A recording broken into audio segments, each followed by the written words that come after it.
Continuing with leg press, um, we're moving on from so the eccentric movement, the agonist would be the rectus femoris and vastus intermedius, and the antagonist would be the biceps femoris and semitendinosus. Um, Plane of movement is another sagittal plane of movement. Um, the moving joints during the eccentric phase. So, in the eccentric phase, there would be knee flexion, plantar flexion, and the synergist would be coming from like the adductor magnus and the soleus and gastrocnemius. You don't have to spot this exercise. It's going to be on a machine. You could be there for just helping them with feet placement or showing them how to actually use the equipment, how to use the actual catches and stuff like that. Um, the important things about the technique is the just keep that platform moving nice and slow. To keep the body position nice and tight, and and your back firm against it. You want to be sunk in. At those knees aligned over the feet as they flex. Push and then push to full extension position. Often do you see like people just they'll do the extension, but they'll only go 3/4 of the way. They won't actually go to the full extension that they need to go.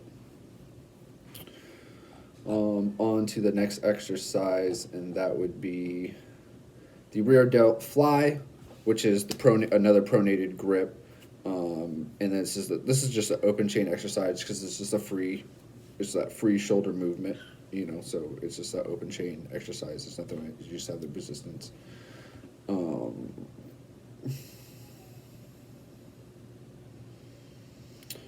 so the rear delt fly agonists, or so two agonists and then the two antagonists. So the agonists would be like the posterior delt and traps, and then the antagonist would be the pectoralis major and the anterior delts. Plane of movement for the rear delt fly is going to be transverse. It's going to be that transverse plane. And then the joint actions occur at the shoulder. So on the eccentric phase is in the transverse horizontal shoulder abduction and flexion. So you have that rear delt fly. You have that abduction. That you're in that horizontal plane, doing the abduction and flexion. And then your syringist would be like the rhomboids, traps, and then infraspinatus, yeah. And then for rear delt flies, there's no spotting necessary. And then what's important for the RDF is just make sure you keep that strong grip. You want to hold that and just keep that body position and that nice neutral spine. Make sure you're at that good almost 90 degrees. So just make sure you're in that good body position. The next one is the bench press, one of the most important, which is you're gonna have that that pronated grip. It's this open chain because the force is generated by the athlete is moving away from the body, and that body's overcoming that resistance from the bar and the weights. The agonist, obviously, the pectoralis major, triceps brachii, and the antagonist being like biceps brachii, posterior delts. Plane of movement is sagittal, and then like the joint movement actions, on the eccentric phase, that you have that horizontal shoulder abduction, elbow flexion, of course, coming down, and then synergist would be coming from like the anterior deltoids and infraspinatus and the supraspinatus, especially on that lift off and coming down phase.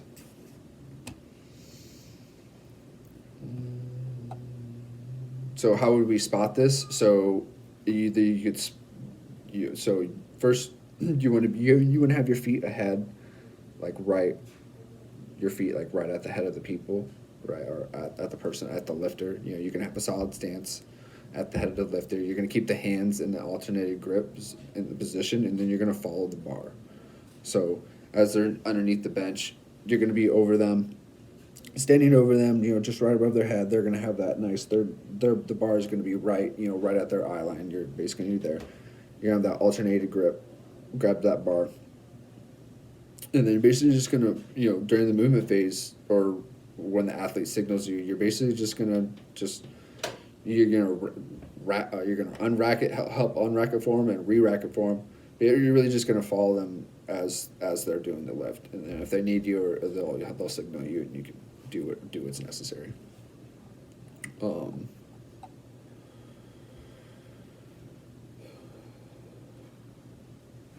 So for the bench press, I think the most important things that you should learn in technique is when you get underneath the bar, you got to have that good eye placement where that bar is right at that eye line, and then another important thing is when you unracking it, when you bring the bar let down, you want to bring it to that nipple line. I think that's a good thing, and then maintain those nice firm, stiff wrists. And then another important thing is when you're on the bench, you have that good 5-point contact on the bench. I think that's very important. And you just make sure the entire time you're doing the lift, make sure you keep that grip intact. This is one of the most dangerous, lifts. So make sure you just really, until that bar is racked, you make sure you really hold on to that grip. That would be another important thing for me. And then the last one, I believe, is the power jerk, which is this is just another open chain, closed pronated grip. It's open chain because as you're going up, the barbell's free. You're not in a fixed position. It's almost like sometimes I always think that it's like both because your feet are in that fixed position, but the barbell moves away and you're moving that resistance away from your body, and that's why it's open chain. So for the power jerk, like two agonists, two antagonists. So the agonists would be like the delts, traps, biceps femoris, and the antagonists would be like the lats and like triceps brachii. Plane of movement is obviously that frontal plane of movement. And then like the list of like moving joint actions, or like the synergists and stuff like that. The synergists are like the synergists I would say are the pectoralis major, biceps brachii, and then like on the eccentric pass, or the phase, there's hip and knee flexion, and then you have that whole that shoulder abduction or adduction. I'm sorry. Yeah, on that eccentric phase, you have that shoulder adduction. So you're coming down, you get that shoulder adduction. This one you don't have a spotter. Like I said, it's a free movement. I don't think anybody can really spot you just because that barbell's. If they're gonna do it, they're gonna let go of that barbell. Hopefully it doesn't land on them. Important considerations about the technique for the push jerk.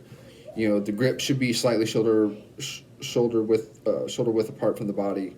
Make sure that body's nice and erect as you underneath there. Know the phases, so the dip, make sure the feet are flat, the elbows underneath, or slightly ahead of the bar, like how that guy's video. You don't want to have those front squat elbows going out there. You make sure that drive and that catch, that full extension, and then you're getting the most power exerted out of there. Make sure you catch that bar in a nice neutral position, and then you want that bar slightly behind the head, in that recovery, and then go through that downward movement. And I think that is it. If you have any questions, thank you very much. I'm very sorry I had to do this on my iPad. Wasn't very necessary, or didn't really want to work out how I wanted to work out. So if you need anything from me, please let me know.